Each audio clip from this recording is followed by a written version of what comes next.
Welcome student. इस video में हम कक्षा 10 अध्याय 17 केंद्रीय प्रवृत्ति के माप के प्रश्नावली 17.1 के प्रश्न देखेंगे। ठीक है, 17 पॉइंट अपनी पूरी है माध्य के ऊपर। ठीक है, अब सबसे पहली बात आती है कि माध्य होता क्या, वो अपन जल्दी से एक बार समझ लेते हैं। ठीक है, समांतर माध्य कहो, माध्य कहो, औसत कहो, तीनों का मतलब एक ही होता है। ठीक है, माध्य क्या होता है, एक क्लास है, एक क्लास में 10 लड़के हैं। ठीक है, उन 10 ही लड़कों के किसी के 7 नंबर आए, किसी के 8 आए, किसी के 10 आए, किसी के 9 आए और किसी के 10 में से 10 नंबर आए। ठीक है, तो अगर ऐसा पूछे कोई कि इस क्लास का क्या स्टेटस है, मतलब इस क्लास की हालत क्या है, तो उस पूरी क्लास के एक माध्य नंबर निकाले जाते हैं। माध्य नंबर मतलब हर एक बच्चे के एवरेज कितने नंबर आए, कि हर एक बच्चे के एवरेज 7 नंबर आए। ठीक है, तो वो होता है उस क्लास का माध्य नंबर।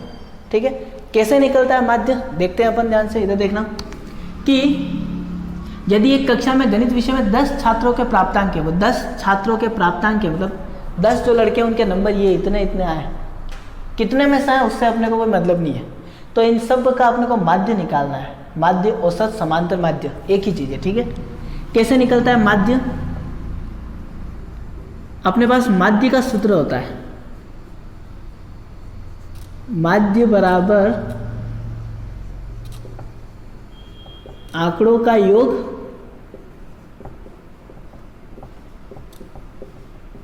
बटे आंकड़ों की संख्या।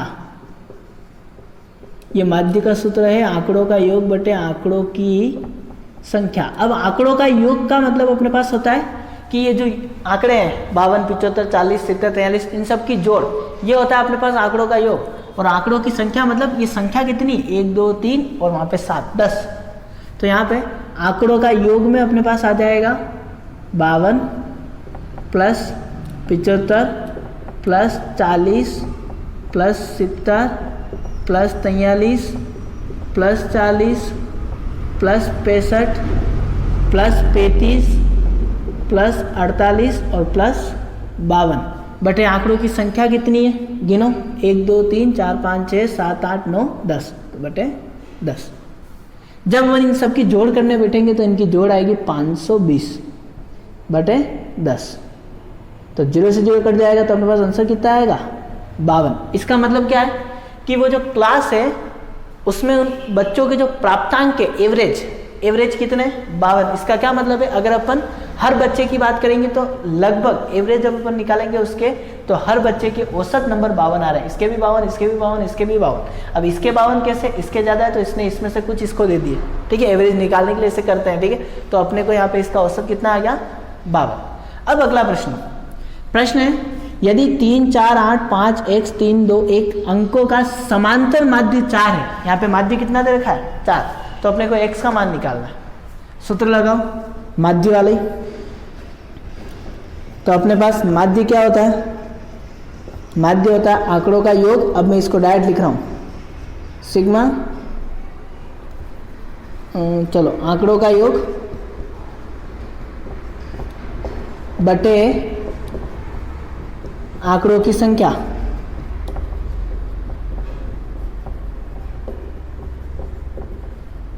अब अपने पास यहाँ माध्य दे रखा है, प्रश्न में कितना दे रखा है, 4। ठीक है, माध्य निकालना नहीं, दे रखा है 4।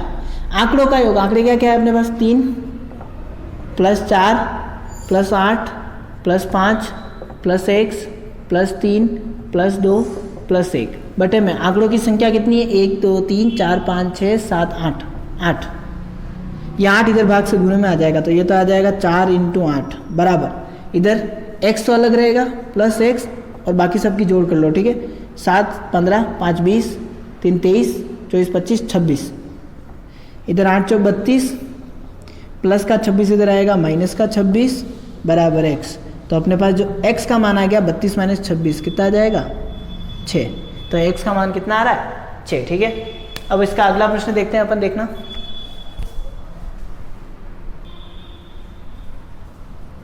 ओके, तो अब अपने पास इसके अगले प्रश्न है। प्रश्न नंबर 3, एक कक्षा के वर्ग एक क्लास है, उसमें 2 वर्ग है, ए और बी। जो ए वर्ग है उसमें 25 लड़के हैं टोटल, उनका औसत भार मतलब उनका जो वजन है औसत वो 51 किग्रा, मतलब हर एक लड़का 51 किग्रा का। इसका मतलब ये होता है, औसत भार का मतलब ये होता है कि जो 25 लड़के हैं उन 25 लड़कों में से हर एक लड़के का जो वजन है वो 51 किलोग्राम, जबकि जो वर्ग बी है उसमें कितने लड़के हैं 35, और 35 में से हर एक का औसत मतलब हर एक लड़के का वजन 54 किलोग्राम।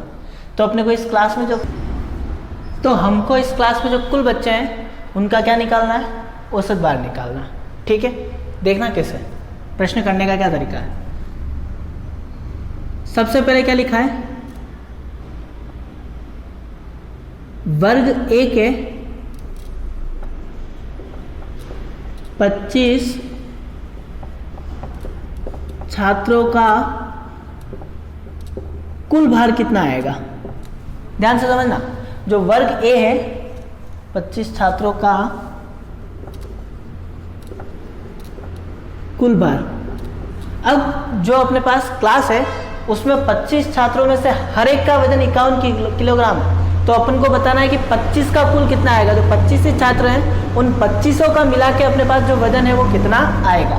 तो 25 छात्रों का कुल भार आ जाएगा अपने पास 25 × 51। तो जब इनका गुणा करेंगे तो 1275 kg। 25 एकम 25 में लगेगा 2, 25 पंजे 125 और 126 127।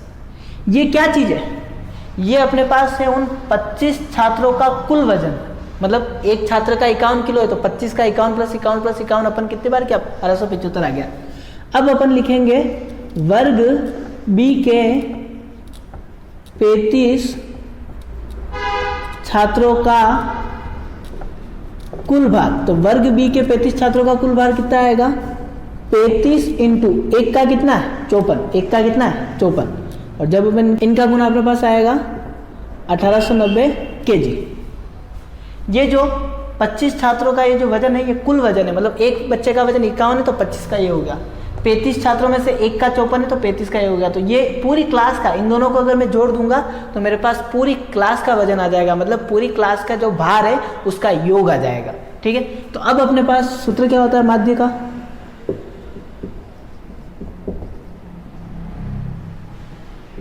आंकड़ों का योग बटे आंकड़ों की संख्या। आंकड़ों का योग कितना है अपने पास, पूरी क्लास का कुल वजन कितना, इन दोनों की जोड़। तो 1275 + 1890 बटे में आंकड़ों की संख्या, 25 छात्र इधर है 35 इधर है, कुल 60 होने चाहिए, तो 25 + 35 इनकी जोड़ है अपने पास 3165 बटे इन दोनों की जोड़ आएगी 60। 3165 में अपने को 60 का भाग देना है, तो जब अपन भाग देंगे तो सीधा भाग दे दो 60 का, तो भाग देंगे तो अपने पास ये आएगा 52.75 kg। भाग अगर 60 का नहीं आ रहा है सीधा तो इस जीरो को एक बार हटा दो, सिर्फ 6 का भाग दो और लास्ट में जो संख्या आएगी उसमें जो पॉइंट है उसको एक संख्या आगे बढ़ाना है इस जीरो की वजह से। ठीक है, तो ये अपने पास आंसर आ गया। ये क्या चीज़ है, उन क्लास के 60 छात्रों का औसत भार है, मतलब हर एक छात्र इतने वजन का है। ठीक है, अब अपने पास इसका अगला प्रश्न है, 5 संख्याओं का औसत 18 है। मैं इसको लिख रहा हूं ध्यान से, 5 संख्याओं का औसत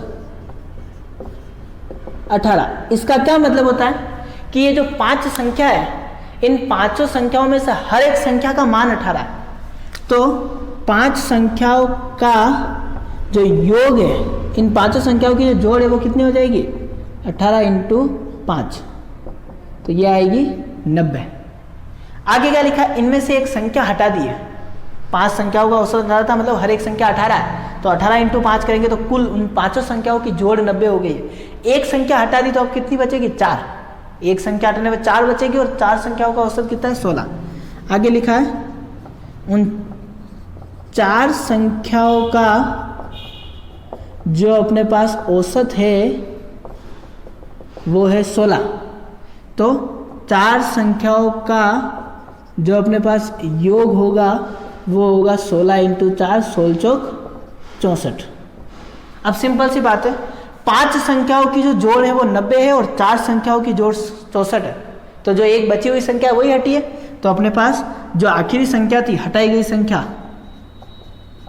तो जो हटाई गई संख्या है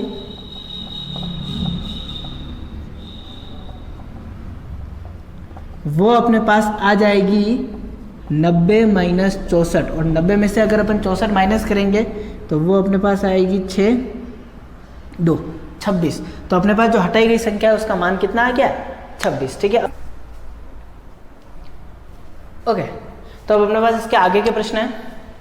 प्रश्न नंबर 5वां अपने लिया है, यदि 13 संख्याओं का माध्य 24 है, 13 संख्या है उनका माध्य 24 है, इसका मतलब उन 13 संख्याओं में से जो हर एक संख्या है उनका उसका जो मान है वो 24 है। ठीक है, यदि प्रत्येक संख्या में 3 जोड़ दिया जाए तो नए माध्य में क्या परिवर्तन होगा? वैसे तो ये क्वेश्चन डायरेक्ट हो रहा है कि अगर प्रत्येक संख्या में 3 जोड़ दे तो जो उसका नया माध्य है वो 27 आ जाएगा। कैसे? इस 24 में 3 जोड़ दो, क्योंकि समझना यहाँ पे डायरेक्ट कैसे हो रहा है, लेकिन अपन डायरेक्ट नहीं करेंगे। 13 संख्या में से हर एक संख्या 24 है, मतलब हर एक संख्या का मान 24 है। तो यहाँ पे ये कह रहे कि हर संख्या में 3 जोड़ना है, तो पहली में भी 3 जुड़ेगा तो 24 और 3 27। ऐसे 13 में से 13 ही संख्या में 3 जुड़ जाएगा तो उसका मान जो 24 है वो कितना हो जाएगा? 27। लेकिन अब अपना जो तरीका है उसके हिसाब से क्या 13 संख्याओं का माध्य बराबर 24 है, तो 13 संख्याओं का योग कितना हो जाएगा? एक अगर 24 है तो 13 का कितना हो जाएगा? 13 इंटू 24। ठीक है, इनका गुणा कर लो तो 13 चौक 52 के 2 अंक लगा 5, 13 दूनी 26, 26 और 5 31, 312। ये क्या चीज़ है? उन 13 संख्याओं की जोड़। अब ये कह रहे हैं कि हर एक संख्या में 3 जोड़ना है, तो 13 संख्या में 3 जोड़ने पर कुल नया योग कितना हो जाएगा? 13 संख्या में मैं अगर 3 जोड़ दूं तो कुल नया योग कितना हो जाएगा? पहले कितना हो रहा था? 312। अब मुझे हर एक संख्या में 13 में से हर एक संख्या में 3 जोड़ना है, तो पहले में भी 3, दूसरे में भी 3, तीसरे में भी 3, चौथे में भी 3, तो 13 संख्या में मुझे 3 जोड़ना है। तो ये आ जाएगा 312 प्लस 13 संख्या में 3 जोड़ना है 39, इनकी जब जोड़ करेंगे 351। ये अपने पास उन 13 संख्याओं की नई जोड़ आ गई है, उन 13 संख्याओं की जोड़ आ गई। अब माध्य का सूत्र क्या होता है? आंकड़ों का योग बटे आंकड़ों की संख्या। में बार बार इस बार नहीं लिख रहा हूं। आंकड़ों का योग कितना है? कुल जोड़ कितनी है? 351 बटे आंकड़ों की संख्या कितनी है? 13, भाग दे दो 351 में 13 का, तो 13 13 13 2 26। ठीक है, 35 में से 26 जाएगा, अपने पास बचेगा 9 1, और 9 1 91, 13 7 91, 13 7 91। तो माध्य कितना आ रहा है अपने पास? 27, जो अपने डायरेक्ट यहाँ पे 24 में 3 जोड़ के भी निकाला था। ठीक है, ये तो हो गया अपना प्रश्न नंबर 5वां। अब अपन आते हैं एक लास्ट प्रश्न नंबर 6 पे। ये प्रश्न मैं सीधे ऐसे समझा रहा हूँ, इसको अपन सरल नहीं कर रहे हैं। ठीक है, ध्यान से सुनना।